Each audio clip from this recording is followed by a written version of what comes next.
I'd like to discuss the distributor drive and the components that interact with it. We'll start where we're going to assume that you've got a built engine, or that you're building the engine from the bottom up and you've already got your oil pump installed.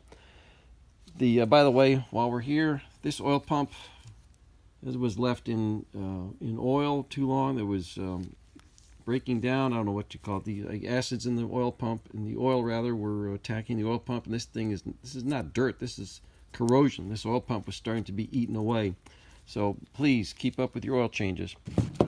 This is the relationship of all the timing components. This drive shaft right here dovetails with the top of the oil pump dog right here, and the distributor then goes and drives off of this shaft right here, and these helical gears mesh up,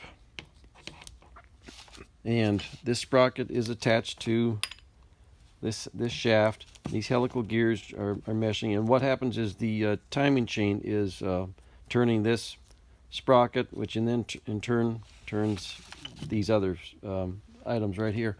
At the same time, you've got your fuel pump working off this eccentric at the top of the oil pump.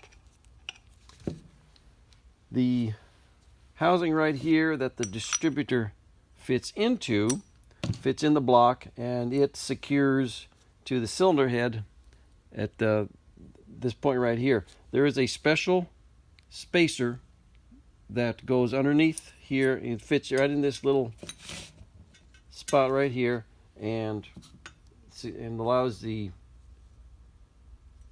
adapter to snug down.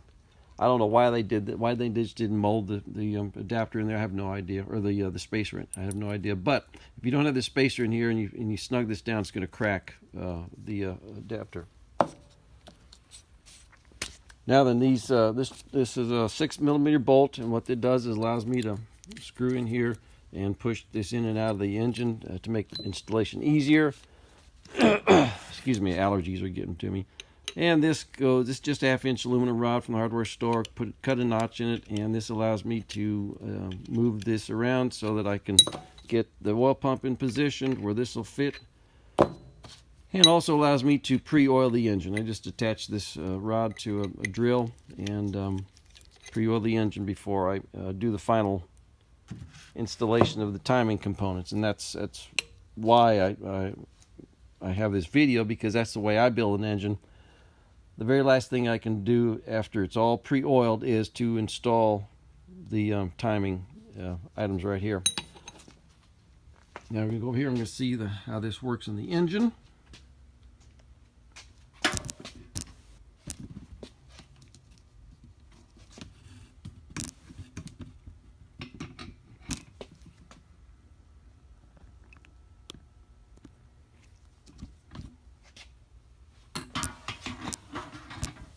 No, I didn't work this out beforehand, so I've got to get this figured out where I'm going to put the tripod.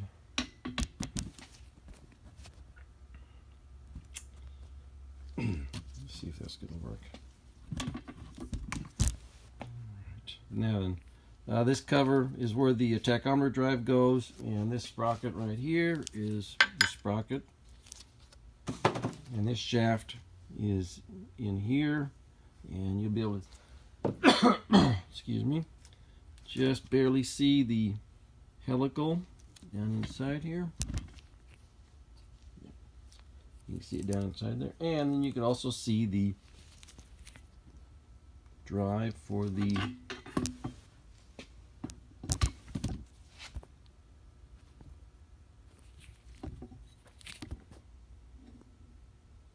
that's the top of the oil pump right down here. It's the drive for the top of the oil pump. And I put this down in here, and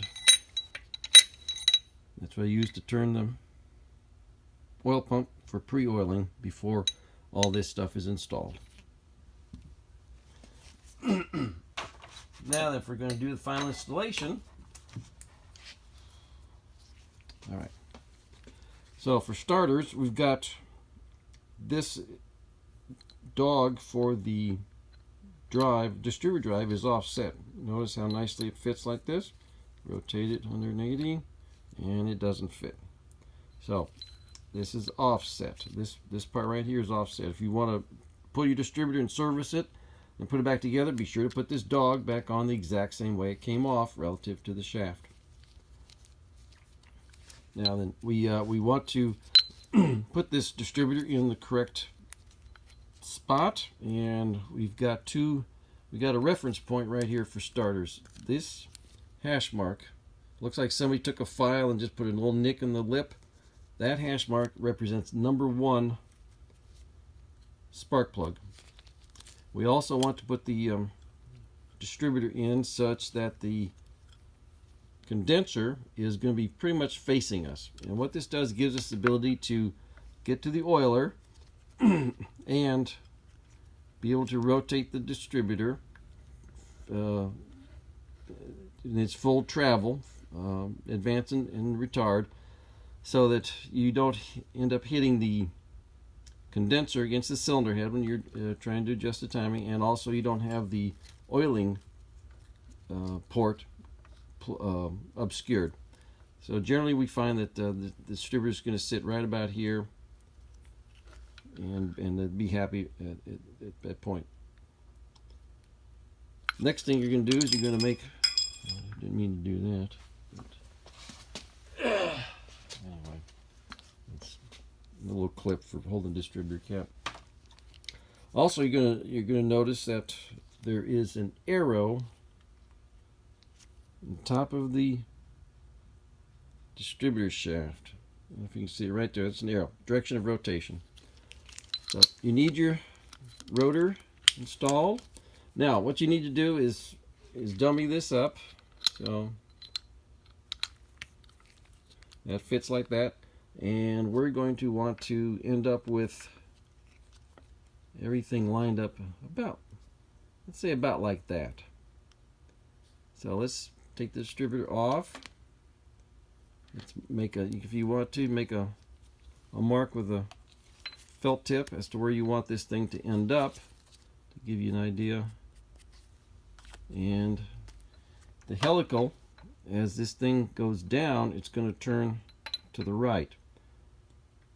So that means you need to back it off about well, you're going to have to estimate all this. You're going to back it off just a little bit, and then it's going to rotate down in there. It also means that you're going to be using this tool to move the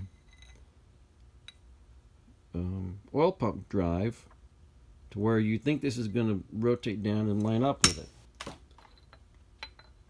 And this is also where this tool comes in handy. So we screw this in here, and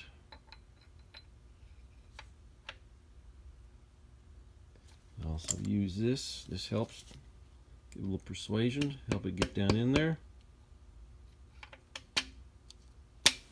And you saw it rotate down inside there.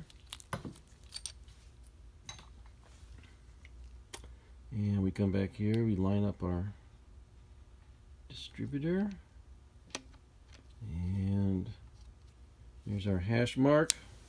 And if you want, you can beat tooth off this way, but you don't want to beat tooth off that way. It's going to be too far, I believe. The one way you know it's correct is the clip back here for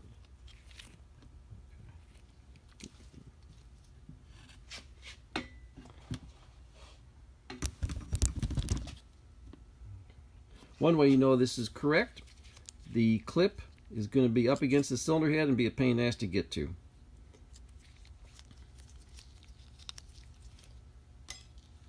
So I think we have covered everything. Well, okay, this oil hole right here leads to, this chamber goes down here, and there's a felt inside here, and that felt lubricates this shaft. So you want to oil this with just regular engine oil. Also underneath here, there's felts down inside here. There's one missing. It should be up about the level where the notch is, and those felts are also for oiling the shaft, which, as you can see, when you hold the bottom here, you're moving the shaft that has the felts underneath, on top of it, and oil dribbles down to keep it free so you have advance.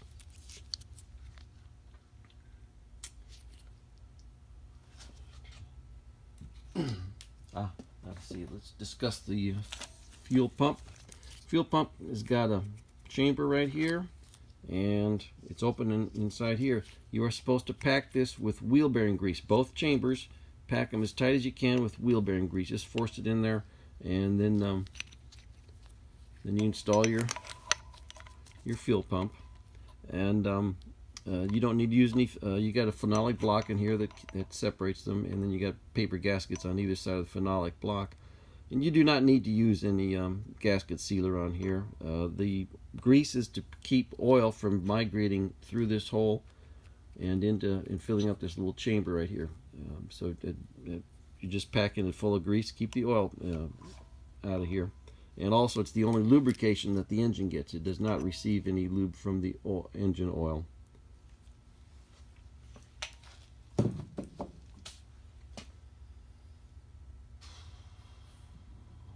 Trying to think if there's anything else I can tell you about. What else are we thinking here?